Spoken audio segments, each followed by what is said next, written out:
নমস্কার, নিউজ 18 বাংলায় আপনাদের সকলকে স্বাগত। ঠিক বিকেল 4টে শুরু করছি নিউজ 18 প্রাইম। আপনাদের সঙ্গে রয়েছি আমি প্রিয়াঙ্কা। গত 4 জুন দিল্লিতে খুন হন অধ্যাপিকা, বর্ধমানের অধ্যাপিকা। বর্ধমান থেকে দিল্লিতে গিয়ে খুন, দিল্লিতে খুন অধ্যাপক দেবস্মিতা পাল। তিনি বর্ধমানের দম্পতির হাতে খুন। এমনই চাঞ্চল্যকর তথ্য সামনে উঠে এসেছে তদন্তকারীদের হাতে। আরো বিষয় বিস্তারিত জানবো, শরদিন্দু রয়েছে, তবে তার আগে আরো একবার জানাই, বর্ধমান থেকে দিল্লিতে গিয়ে খুন করা হয় দেবস্মিতা পাল অধ্যাপককে। বর্ধমানের দম্পতি তারা দিল্লিতে গিয়ে খুন করেন, এমনই চাঞ্চল্যকর তথ্য তদন্তকারীদের হাতে। কিন্তু কি কারণে খুন, খুনের মোটিভ কি, আরো বিস্তারিত জানবো। শরদিন্দু রয়েছে আমার সঙ্গে সরাসরি। শরদিন্দু, খুনের মোটিভ কি?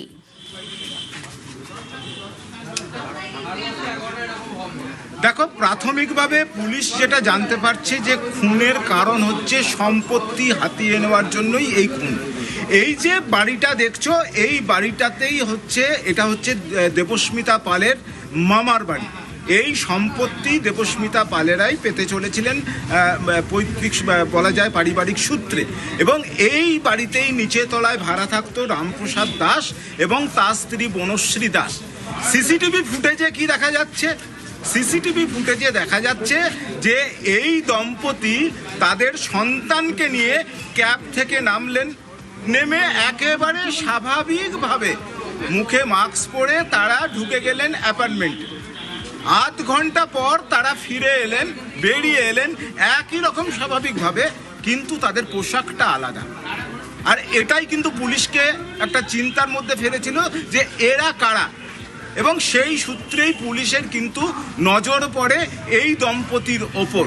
এবং তারপরই তারা জানতে পারে যে এই বাড়িতে, অর্থাৎ দেবস্মিতা, তার মা এবং তার বোন এবং দাদা একই জায়গায় থাকে। তাদের যে মামা বাড়ি, সেই দেবস্মিতার মামা বাড়ি হচ্ছে এটা বর্ধমানের একেবারে প্রাণকেন্দ্র কার্জন গেটের পাশে বাদামতলা যে রাস্তা, তার একেবারে লাগোয়া 10 কাঠার এই বাড়ি সহ জায়গা, যার দাম অন্তত 3-4 কোটি টাকা। স্বাভাবিকভাবেই এত বড় সম্পত্তি হাতিয়ে নেওয়ার জন্য দেবস্মিতাকে সরিয়ে দেওয়ার প্ল্যান করেছিল তারা। আর সেই কারণেই এই খুন, এমনটাই প্রাথমিক তদন্তে পুলিশ মনে করছে। এরপরই পুলিশ কি করে, যে দিল্লি পুলিশ তাদের পরিচয় জানার চেষ্টা করে এবং তাতেই বেরিয়ে আসে যে তারা এই বাড়িতে ভাড়া রয়েছে। এরপরে দিল্লি পুলিশের 6 সদস্যের একটি দল তারা এই বাড়িতে আসে এবং এই রামপ্রসাদ এবং বনশ্রী তাদের দুজনকে গ্রেপ্তার করেছে। এখন বাড়িতে তল্লাশি চলছে। পুলিশ যেটা পেতে চাইছে, যে অস্ত্র দিয়ে এই খুন করেছিল সেই অস্ত্র উদ্ধার করতে এবং এই খুনের সঙ্গে সম্পর্কিত যে সব তথ্য প্রমাণ রয়েছে সেই সব তথ্য প্রমাণ পুলিশ তদন্তের সাথে সংগ্রহের কাজ করছে। বেশ কিছুক্ষণ হলো এই বাড়িতে দিল্লি পুলিশ ঢুকেছে এবং তারা সেই তদন্তের কাজ চালিয়ে যাচ্ছে এবং একই সঙ্গে এই রামপ্রসাদ এবং বনশ্রীকে জিজ্ঞাসাবাদ কাজ চলছে।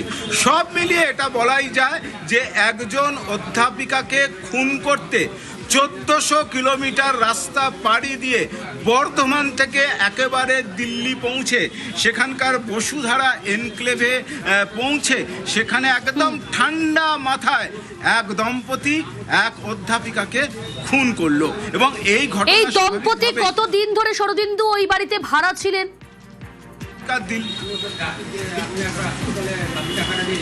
দেখো, এই যে রামপ্রসাদ দাসের বাড়ি এলাকা, সে ছোট থেকেই এই এলাকার বাসিন্দা। পাশেই বর্ধমানের অরবিন্দ স্টেডিয়াম, সেই অরবিন্দ স্টেডিয়ামের মহেশ্বর দাস তার বাবা, সেখানকার কেয়ারটেকার। এই এলাকাতেই কিন্তু রামপ্রসাদের বেড়ে ওঠা বলা যেতে পারে। পাশেই কানলা গেটে তার স্ত্রী বনশ্রীর বাড়ি। তাদের ভালোবাসা করে বিয়ে হয় এবং বছর 1.5 হলো এই বাড়িতে তারা ভাড়া নিয়েছিল এবং একেবারে নিচের তলার পুরোটা ভাড়া নিয়েছিল। যদিও তার কত আয় তা নিয়ে কারো কোনো ধারণা নেই। বিভিন্ন লোককে বিভিন্ন কথা বলেছে।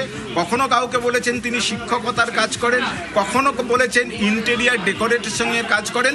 10,500 টাকা ভাড়া দিয়ে এই বাড়িটি নিয়েছিল।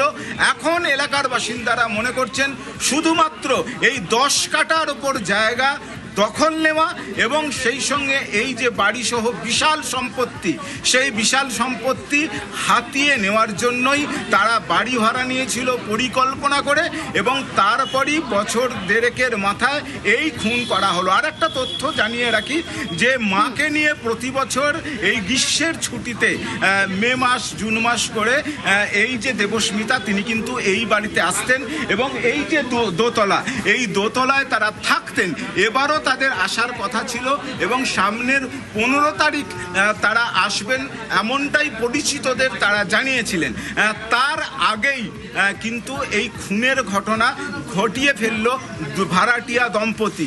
তারা শরদিন্দু, আমরা দেখেছি যে সিসি ক্যামেরার ফুটেজ ইতিমধ্যেই সংগ্রহ করেছেন তদন্তকারীরা। 200 জনকে চিহ্নিত করেছে পুলিশ ইতিমধ্যে এই ঘটনায়। তদন্তকারীদের নজরে এলেন কিভাবে এই দম্পতি? কোন সূত্র ধরে তদন্তকারীরা বুঝলেন যে এরা যুক্ত এই ঘটনার সঙ্গে? দেখো, এরা পরিকল্পিতভাবে এই খুনটা করেছে এবং পুলিশের চোখে যাতে তারা সন্দেহের তালিকায় না পড়েন সেই জন্য তারা কিন্তু তাদের 5 বছরের যে সন্তান তাকেও সঙ্গে করে নিয়ে গেছেন। একটা বাচ্চা ছেলেকে বা সন্তানকে নিয়ে নিশ্চয়ই তা দম্পতি খুন করতে যাবে না, এমন নজির খুব একটা নেই। স্বাভাবিকভাবেই পুলিশের নজরেও সেটা আসবে না, এটাই তারা মনে করেছিল। সেই কারণে খুন করতে যাওয়ার সময় সন্তানকেও 5 বছরের যে সন্তান তাকেও সঙ্গে নিয়ে তারা গিয়েছিল এবং সেই সন্তানকে নিয়ে গিয়েছিল পুলিশের চোখকে পুরোপুরি ধুলো দিতে। কিন্তু তাদের এই যে পৌঁছনো এবং তাদের একেবারে স্বাভাবিকভাবে গাড়ি থেকে নামা, মুখে মাস্ক পরে ভেতরে ঢোকা, আধ ঘন্টা থাকা এবং তাদের পোশাক বদল করে ফিরে আসা, এই বিষয়টাকে কিন্তু পুলিশ যথেষ্ট গুরুত্ব দিয়ে দেখেছিল। এবং এমনও সে এখানে বলেছিল, পাশের যারা কেয়ারটেকার তাদের বলেছিল বাড়ি ভাড়া দিতে এসেছি। স্বাভাবিকভাবেই কোন বাড়ির কে ভাড়া দিতে এসেছিল এটাও পুলিশ খোঁজ নিতে শুরু করে এবং তখনই জানা যায় যে দেবস্মিতার মামা বাড়ি, যে বাড়ি দেবস্মিতা দেখাশোনা করত, যে বাড়ির সঙ্গে ভাড়ার ব্যাপারে কথা হতো রামপ্রসাদের সঙ্গে দেবস্মিতার, সেই বাড়িতেই এই দম্পতি থাকেন। এই ব্যাপারে পুলিশ নিশ্চিত হয় কারণ 200 জনকে চিহ্নিত করা হয়েছিল, তার মধ্যে 4টে রাজ্যে পুলিশের টিম বিভিন্ন দলে ভাগ হয়ে গিয়েছিল, তার মধ্যে থেকে প্রথম সন্দেহের তালিকায় উঠে আসে এই দম্পতি। এরপরই পুলিশ সম্পূর্ণ নিশ্চিত হয় যে এরাই খুন করেছে এবং জিজ্ঞাসাবাদে আমরা যেটা জানতে পারছি যে দিল্লি পুলিশের কাছে সেই খুনের কথা ইতিমধ্যেই স্বীকারও করেছে এই দম্পতি। এরপরই এই বাড়িতে এখন তল্লাশি চলছে, পাশাপাশি তাদের জেরা চলছে এবং সেই খুনের অস্ত্র সহ যাবতীয় যেসব তথ্য প্রয়োজন তদন্তের স্বার্থে সেই সব। তুমি যেমনটা বললে দিল্লি পুলিশের টিম কিছুক্ষণ আগে সেখানে পৌঁছেছে, কতক্ষণ আগে তারা পৌঁছেছেন, সেখানে কোন কোন বিষয় তারা খুঁটিয়ে দেখছেন, তদন্ত করছেন?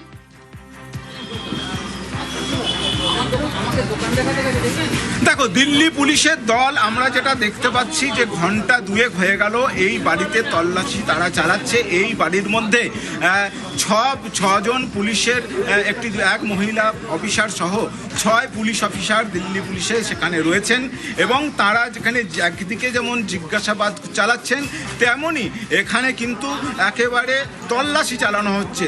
খুনে ব্যবহৃত অস্ত্র, খুনের সময় যে পোশাক তারা ব্যবহার করেছিল এবং তারা যে পোশাকে বেরিয়ে এসেছিল, অর্থাৎ সিসিটিভি ফুটেজে যে পোশাক দেখা গিয়েছে সেই সব পোশাক, এবং তারা যে দিল্লি কিভাবে গেল, ট্রেনে গিয়েছিল না তারা গাড়িতে গিয়েছিল, সড়ক পথ ব্যবহার করেছিল, তারা ফিরেছিল কিসে, তারা কি ট্রেনে ফিরেছিল নাকি দিল্লি থেকে সরাসরি সড়ক পথ দিয়ে ফিরেছিল, এই যে যাবতীয় তথ্য আছে সেই সব তথ্য সংগ্রহের কাজ করছে। কারণ 3 দিন আগে দেবস্মিতার খুনের বিষয়টি সামনে এসেছে, আজ 3 দিন বলা যায় যে 72 ঘন্টার মধ্যে সেই ঘটনার কিনারা হলো।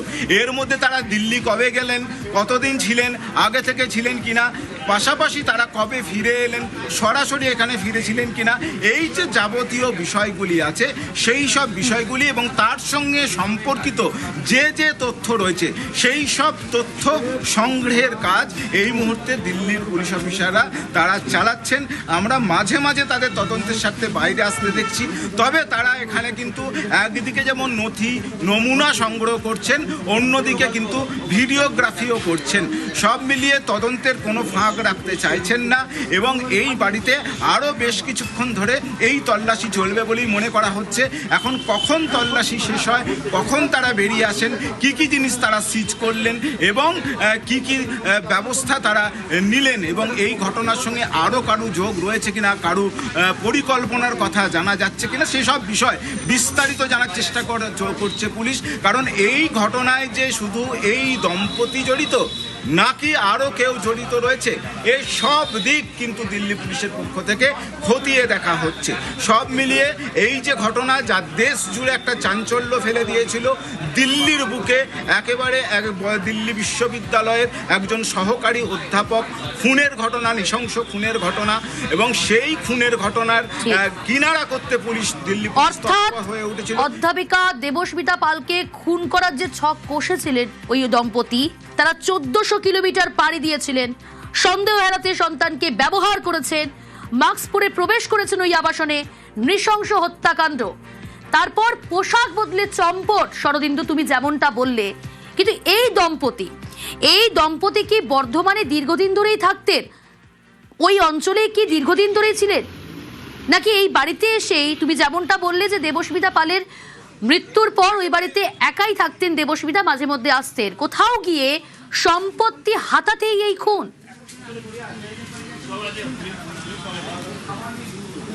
দেখো, তোমাকে আমি বাড়ির দৃশ্যটা দেখাবো, বাড়ির চৌহদ্দিটা দেখাবো। এই যে বিশাল বাড়ি, একদম দেখো এই বাড়িতে একটা লেখা আছে বোর্ড, সেখানে লেখা আছে এনজি কোনার। দেখো এই যে এনজি কোনার লেখা আছে, চার্টার্ড ইঞ্জিনিয়ার।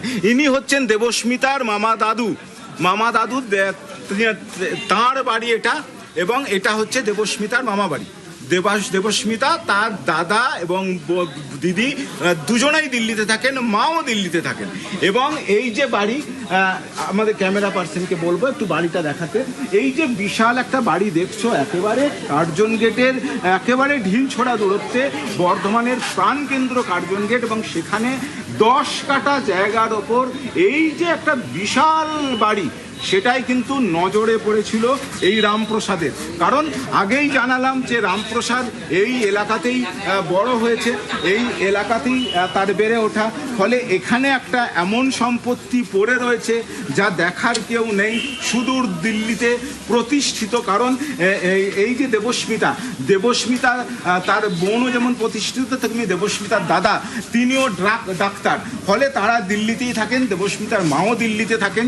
কিন্তু এই যে 10 কাঠার ওপর জায়গা পড়ে রয়েছে, যার দাম অন্তত 3-4 কোটি টাকারও বেশি, এই যে বিশাল সম্পত্তি, এই সম্পত্তি মূলত হাতিয়ে নেওয়ারই পরিকল্পনা ছিল এই রামপ্রসাদের, যার এই এলাকাতেই বেড়ে ওঠা। ফলে এই এলাকার ওপর তার নজর ছিল, এবং মাত্র বছর দেড়েক আগে এই রামপ্রসাদ এই বাড়ি ভাড়া নেয়, এবং চড়া মূল্যে ভাড়া নেয় বলা যেতে পারে। কারণ 10,000 টাকা দিয়ে এই বাড়ির একেবারে যে নিচের তলা সে ভাড়া নিয়েছিল, এবং সে আসলে তার উদ্দেশ্য ছিল এই পুরো সম্পত্তি হাতিয়ে নেওয়া, এবং সেই কারণেই সে একেবারে তার সন্তানকে নিয়ে একেবারে চলে যায় দিল্লিতে, তার স্ত্রী সন্তানকে নিয়ে। এবং সিসিটিভি ফুটেজে যেটা দেখা যাচ্ছে যে একেবারে স্বাভাবিকভাবে একেবারে ঠান্ডা মাথায় ক্যাব থেকে নামলেন এবং তারা বাড়িতে চলে গেলেন, মুখে মাস্ক পরেছিলেন, এরপরে তারা বেরিয়ে এলেন পোশাক বদল করে। এই যে পোশাক বদল করে আসা, সেটাই পুলিশকে চিন্তায়, পুলিশের মাথায় সেটাই কিন্তু বলা যায় যে ভাঁজ ফেলেছিল, এবং সেই সূত্র ধরেই কিন্তু তাদের হদিশ মিলল। এবং এই যে আবারও দেখাবো যে এত বড় বাড়ি, দেখো সিসিটিভি ক্যামেরাও রয়েছে, যাতে করে দেবস্মিতারা তারা দিল্লিতে বসে সেই বাড়ির অবস্থা বা বাড়ির চারপাশের কি পরিবেশ রয়েছে সেসব যাতে দেখতে পারেন, সেই জন্য সিসিটিভি ক্যামেরাও বসানো রয়েছে। সব মিলিয়ে তার অ্যাক্সেসও মোবাইল মোবাইলে তাদের ছিল, তারা দেখতে পেতেন, কিন্তু এই বাড়ির ওপর নজর বেশ, ছিল রামপ্রসাদ। একেবারে তুমি সঙ্গে থাকো শরদিন্দু।